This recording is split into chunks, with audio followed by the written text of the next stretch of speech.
Lalakad na po kami papunta doon sa beach. Iniwan na lang namin yung motor doon sa may parking area kasi hindi pala siya pwedeng isama. Kailangan lakarin mo siya. Sabi 15 to 20 minutes bago ka makarating doon sa beach.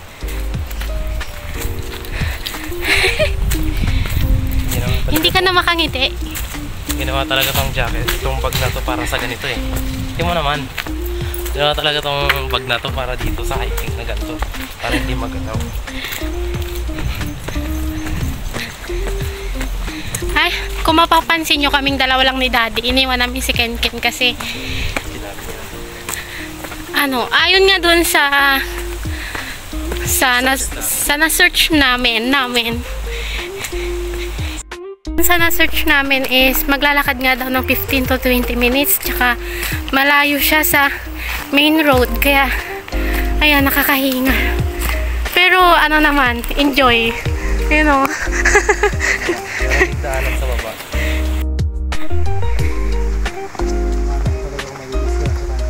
Yan guys, ito yung binabaan ng motor namin kanina na hindi talaga kinaya ng motor, kaya binalik na lang namin dun sa taas. Ayan, sobrang tarik nito.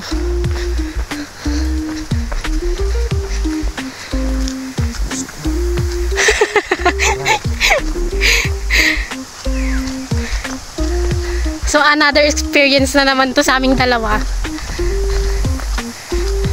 Tanga guys, the struggle is real. Okay. Hawakan mo naman ako. Napakatarik. Kaya hindi namin sinama si Ken Ken kasi alam namin na ganito yung madadaanan namin.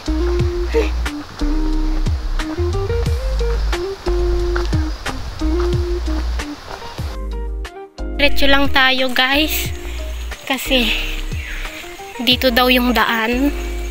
Hindi kami familiar sa place na to.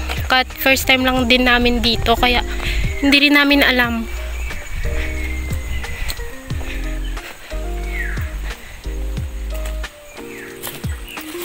Uwi na kaya tayo. Uwi na lang kami guys, hindi na pala kami tutuloy. Ayan, may dadaanan pa kaming ilog. Mauna ako.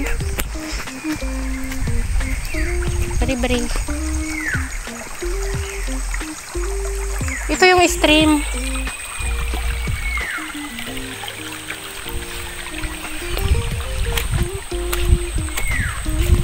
So may ilog tayong dinaanan.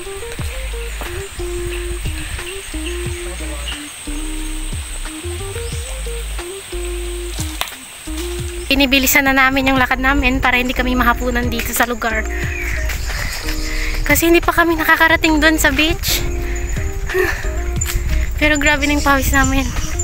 Sabi kasi 15 to 20 minutes. Tapos may aso pa sa unahan. Madadaanan po kaming aso.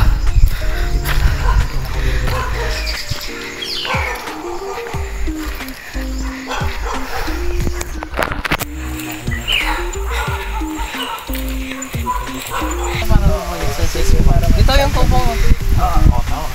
Taga sa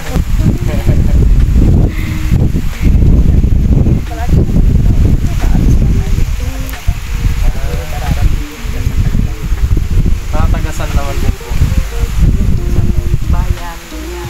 What's up mga ka-travel buddies? Ito na naman po kami ngayon kasama ang asawa ko. Ito po yung araw ng quality time namin ngayon, date day namin. Yan.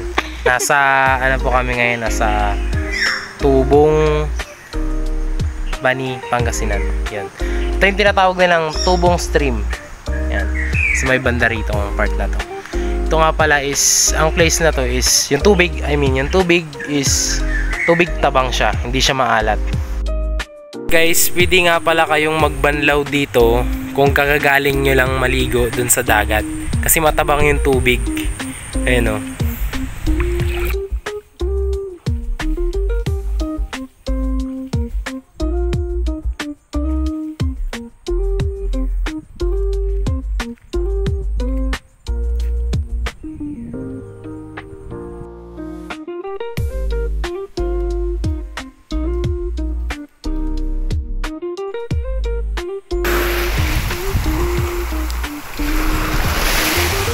Katabi niya lang yung niliguan namin ni Daddy kanina yung tubig tabang doon.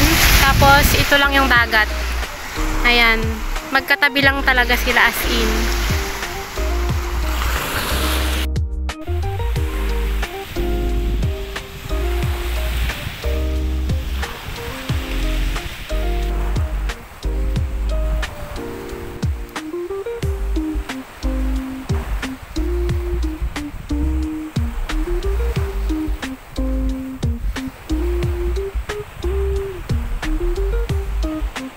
So what's up mga ka-travel buddies? Ito na po kami. Yan. Tapos na po kaming maligo. Pauwi na po kami ngayon. Right. Uuwian naman namin yung anak namin, si Ken Ken, para ipasyal sa ibang lugar. So yun guys, abangan nyo na naman po yung mga susunod namin mga vlog. Pauwi na po kami. Magsisimula na yung katatakutan. Iiwan ko taong kasama ko. Lakad kami kasi maliwanag pa dun sa shore. Pero dito sa gubat, madilim na. Ayan. Bilisan natin yung lakad natin.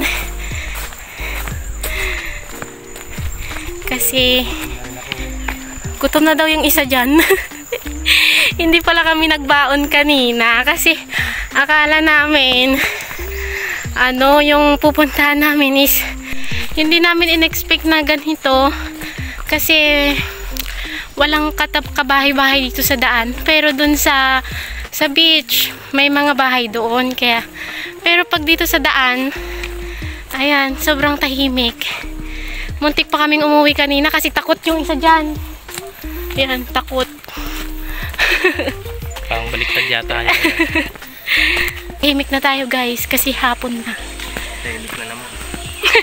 Ko na naman yung mystery word na yun. Oh, totoo naman. Tahimik na tayo guys. Diba guys, tahimik tayo kapag dadaan tayo sa mga gubat. Ayan. So may sasakyan naman palang makapasok. Kaya naman pala ng sasakyan. Kaya naman sana, kaso nga lang kasi matarik masyado. Yes.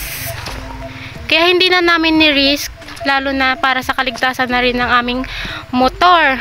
Kaya okay na. Okay na yung maglakad kami. Tsaka nakaka-enjoy pa rin pala maglakad. Kasi ang tagal na naming huling nagawa yung mga ganito naming banding. Yung kaming dalawa lang. Ayan, paakyat na po tayo ulit.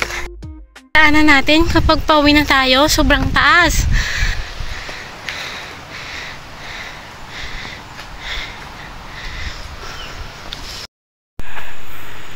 Literal na pag yung daan.